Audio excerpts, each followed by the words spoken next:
This is a reading from the Notebooks by Maria Valtorta, 1943, October the 28th.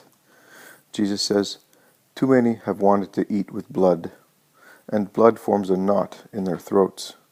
Blood, extorted out of overbearance, pride, lust for power. Too much blood was shed, and is shed on earth by those who have lost even the slightest conception of good and evil, and are butts of mockery in the hands of Satan, who waves them like his banner to confuse and pervert the weak. Too much of the illicit has been made to become licit, just because it was done by the powerful. But consider, O men of power, for an hour, that the only powerful one is already holding his thunderbolt to burn to ashes in your hands the fruits you have stolen, first of all, and if you still do not repent, then you yourselves. The true possession of the earth will not be given to the violent, killers, corrupters, betrayers, and the perverse. It will belong to those who live according to my law. You can take this earthly day away from them before sunset comes, but in the tremendous and blazing day of my coming, they will judge you with me, you that now regard every illicit verdict as licit. Woe to you, then, when behind Christ the Judge, whose immense majesty will shake the worlds with a trembling much stronger than that which opened the tombs and split the veil of the temple at the hour of my death. Woe to you, when behind me you see all those whom you have killed and tortured, and whose pains I will bear in mind in judging you for eternity. Cities, kingdoms, and peoples fall because of your sin. You have wanted to dominate, and with fierce absolutism. I will create solitude around you. You will remain like the surviving column of a collapsed building. But remember that it may happen that those living amid the ruins are ruined, and whoever produces ruins is certainly destined to ruin. And you can still call yourselves happy, if on falling you remember that I am the Lord of the world. As for you, soul of mine, do not tremble, and do not grow proud. Fear and pride are equally harmful. May you be left indifferent by praise and derision. Live solely in the thought of serving the cause of your God. The derision endured for God's cause is already a halo. Praises, oh, the praises of men, they are the vainest thing there is, and that which most readily vanishes into nothing. More than an air bubble rising from a slimy depth, gas from putrid mud, to burst forth on the surface of the waters, on which it marks a circle, immediately dissolved, such is the praise of men. It always arises from a human sentiment, drags its miasmas after it, breaks the mirror of inner peace, and then nothing more remains of the latter. Blessed are those who, like water, wanting to remain pure, continue to act in God, and go swiftly, leaving behind even the memory of the useless praise prompted by passing into contact with humanity, which is humanity alone. May human praises never seduce you. Always consider that they are half hypocrisy and half thoughtlessness. As they adulate you today, tomorrow they denigrate you. Consider that even the best, with that goodness which is entirely human, though, listen to you out of delight at the words, not because of the words' substance. Concepts are pleasing because they are harmonious and artistic.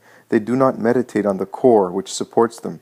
To them you are like a song sung by a sweet, soft voice. They listen to your words, but do not put them into practice.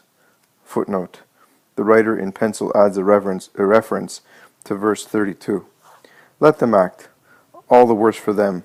They refuse another gift of my patient mercy, and in refusing it, heap upon themselves the coals of my justice. For they had someone who brought them the word anew, and they have once again disparaged it. The prophecy of Isaiah may once again be applied to this generation. You will hear and not understand. You will look and not see. For the heart of this people has become insensitive.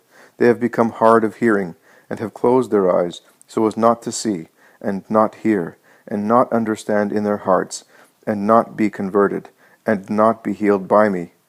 Adulterous and accursed generation that so readily believe in those killing you spiritually, and reject the Christ and his prophets, who want to give you life.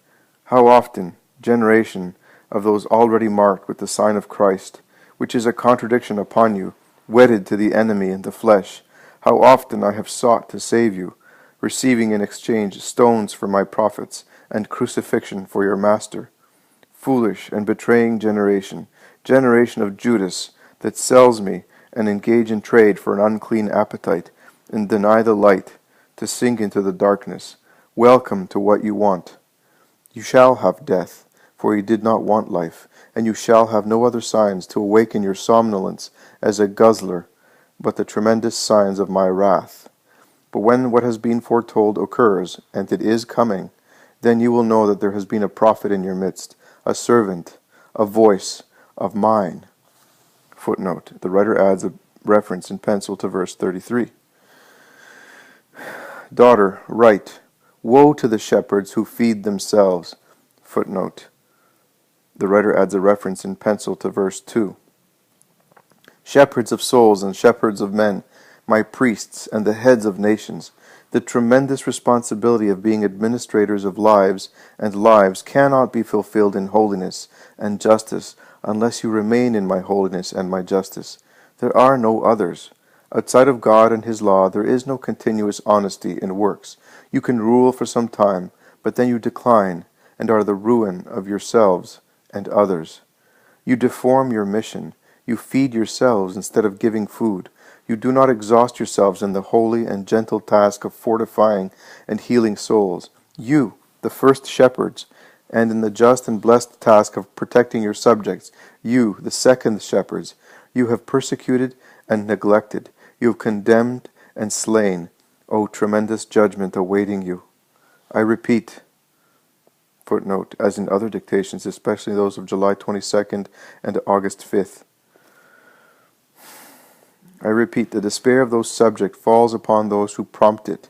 Every disturbance, every curse upon those who cause it to issue forth, every agony of souls upon those priests who know only how to be rigorists and are without charity.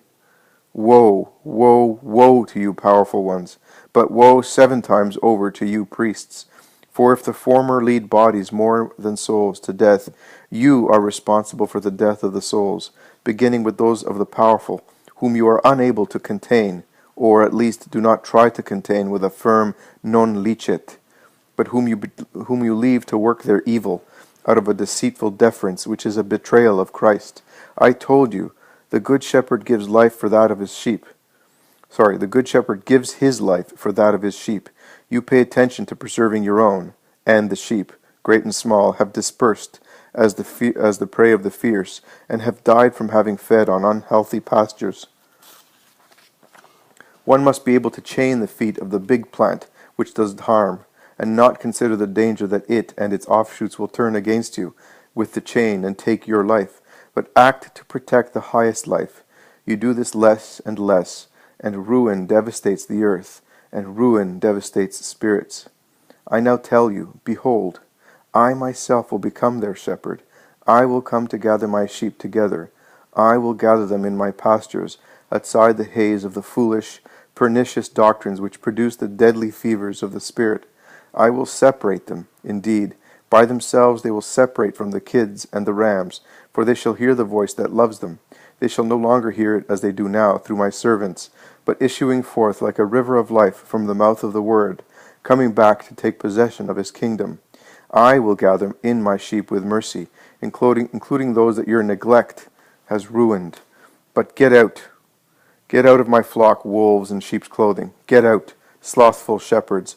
Get out, those thirsting for wealth and pleasure. Those who follow me must have charity towards their brothers and sisters, and not grow fat while leaving to others wretched grass trampled upon and filthy, and water made cloudy by human intrigues. And this also applies to those who in the congregations of lay people are inclined only towards offices arousing vainglory. Down with pride, if you want to be my lambs, and down with hardness of heart. They are the pointed horns which you wound and reject the meek, and oppress the weak. When I have cleansed the flock of what is false and impure, in my period as King of Peace, I will instruct those remaining for the final instruction. They shall know me as now only the chosen know me. There shall not be 12 of them, but 12,000 times 12,000 creatures called to the knowledge of the King. Heresies and wars shall fall. Light and peace shall be the sun of the earth. They shall feed on the living seed of my word, and shall no longer be languishing with spiritual hunger. They shall worship me in spirit and truth. When Satan's final revolt against God takes place, the final Judases will not be lacking among those called to the knowledge of the King. The gold of the eternal city must be refined by 3 filters, so as to become ethereal before the throne of the glorious Lamb, and this shall be the last filter. But the faithful shall remain faithful. They shall know that I am with them, and that they are my eternal people.